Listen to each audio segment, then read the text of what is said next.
प्रधानमंत्री हर एक के बारे में बात करेंगे, 140 करोड़ जनता मेरे पीछे कैसा है ये बताएंगे, लेकिन अडानी का नाम नहीं लेंगे। वाह मोदी जी वाह, कहीं ऐसा ना हो जाए कि उस एक शख्स के चक्कर में 140 करोड़ जनता तुम्हारी हाथ से निकल जाए और आप लोग बस सड़क के ऊपर तालियां बजाएं। हम तो फूल थे, तुमने हमें कांटा बना दिया और अब इसी कांटे से कहते हो कि चुभना छोड़ दे। नहीं छोड़ेंगे हम लड़ेंगे, क्योंकि इस मुल्क के ऊपर जितना आपका इख्तियार है उतना इम्तियाज जलील का भी इख्तियार है। अगर आप हमारे साथ नाइंसाफी करेंगे तो हम खामोश नहीं बैठेंगे, हम लड़ेंगे। पता है कि आज फाइनेंस मिनिस्टर हमको इस बात का जवाब दे कि कैसा 38%, कौन सी ऐसी मिनिस्ट्री है जिसके अंदर 38% का बजट कम कर दिया गया है।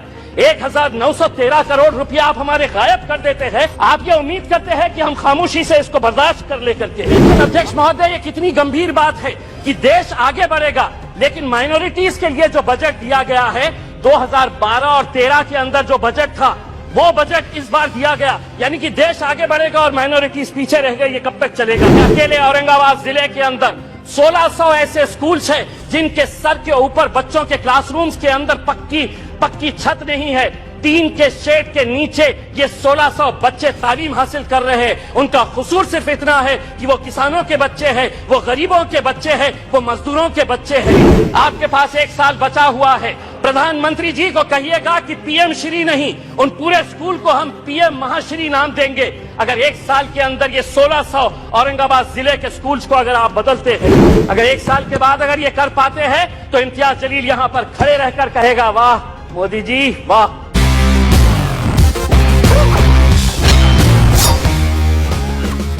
अध्यक्ष महोदय, 8 फरवरी यानी कि कल के दिन रिजर्व बैंक ऑफ इंडिया ने रेपो रेट 25 बेसिस पॉइंट से बढ़ा दिया है।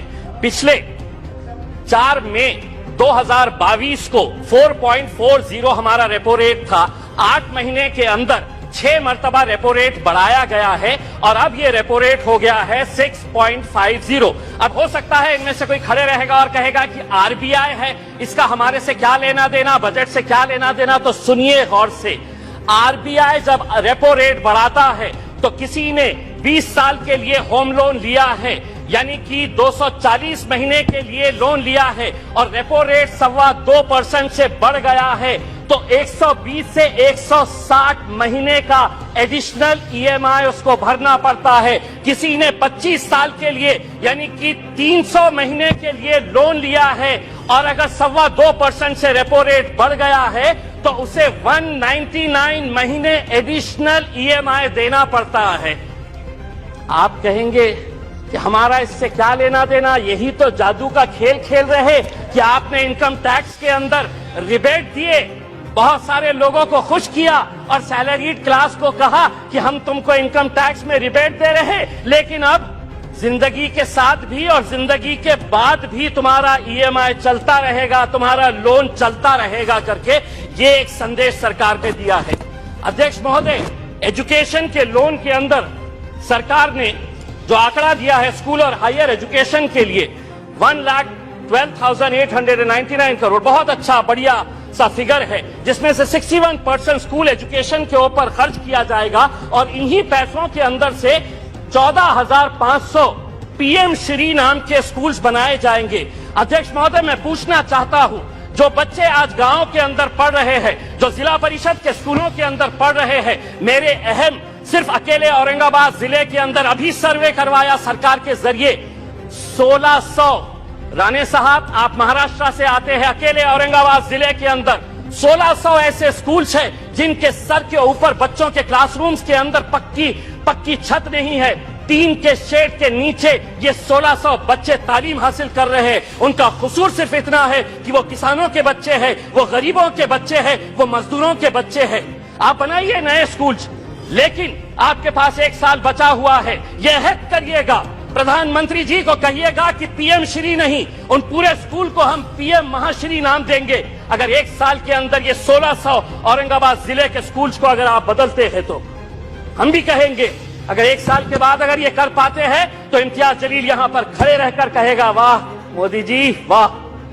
दूसरी ये बात है अध्यक्ष महोदय, माइनॉरिटीज के बारे में मैं ये बताना चाहता हूं। राणे साहब, हम तो फूल थे, तुमने हमें कांटा बना दिया और अब इसी कांटे से कहते हो कि चुभना छोड़ दे। नहीं छोड़ेंगे हम लड़ेंगे, क्योंकि इस मुल्क के ऊपर जितना आपका इख्तियार है उतना इम्तियाज जलील का भी इख्तियार है। अगर आप हमारे साथ नाइंसाफी करेंगे तो हम खामोश नहीं बैठेंगे, हम लड़ेंगे। क्या वजह है कि आज फाइनेंस मिनिस्टर हमको इस बात का जवाब दे कि कैसा 38%, कौन सी ऐसी मिनिस्ट्री है जिसके अंदर 38% का बजट कम कर दिया गया है। 1913 करोड़ रुपया आप हमारे गायब कर देते हैं और आप ये उम्मीद करते हैं अध्यक्ष महोदय, आप ये उम्मीद करते हैं कि हम खामोशी से इसको बर्दाश्त कर ले करके। मैं आपको बताता हूं कि नीति आयोग की पॉलिसी डॉक्यूमेंट है, the action agenda and the strategy document ने क्या कहा है। Muslims and other religious minorities in India have been lagging in several development indicators including educational attainment, gender equality and workforce participation. इसके बावजूद भी आप 38% हमारा बजट कम कर देते हैं। 2022-23 के अंदर आपका टोटल बजट जो था उसके अंदर माइनॉरिटीज के हिस्से में कितना आया, तो 0.12%। इस बार जो बजट आपने दिए हैं वो कितना हुआ है, पी अगर देखा जाए तो 0.07%। अध्यक्ष महोदय 2 मिनट। तो ये टोटल एलोकेशन अध्यक्ष महोदय, ये कितनी गंभीर बात है कि देश आगे बढ़ेगा, लेकिन माइनॉरिटीज के लिए जो बजट दिया गया है 2012 और 13 के अंदर जो बजट था वो बजट इस बार दिया गया, यानी कि देश आगे बढ़ेगा और माइनॉरिटीज पीछे रह गए। ये कब तक चलेगा।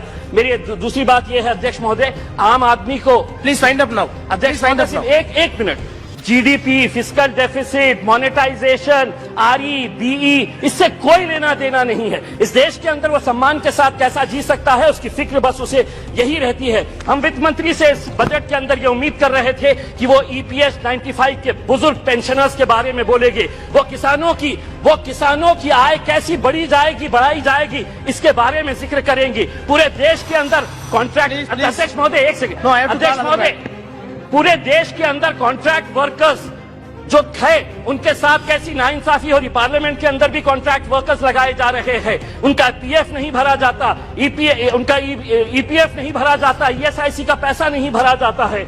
मैं अध्यक्ष महोदय ये उम्मीद कर रहा था कि जाने से पहले इस देश को तंबाकू और शराब मुक्त करके जाएंगे। हम सराय होते आपको इसी बात के लिए अध्यक्ष महोदय। और हाँ, मैं जाते जाते सिर्फ इतना कहना चाहूंगा, मैं नाम लूंगा, मैं अडानी का नाम इसलिए लूंगा कि एलआईसी में मेरा भी पैसा है, एसबीआई का मैं भी कस्टमर हूं। प्रधानमंत्री हर एक के बारे में बात करेंगे, 140 करोड़ जनता मेरे पीछे कैसा है ये बताएंगे, लेकिन अडानी का नाम नहीं लेंगे। कहीं ऐसा ना हो जाए कि उस एक शख्स के चक्कर में 140 करोड़ जनता तुम्हारी हाथ से निकल जाए और आप लोग सड़क के ऊपर तालियां। श्रीमती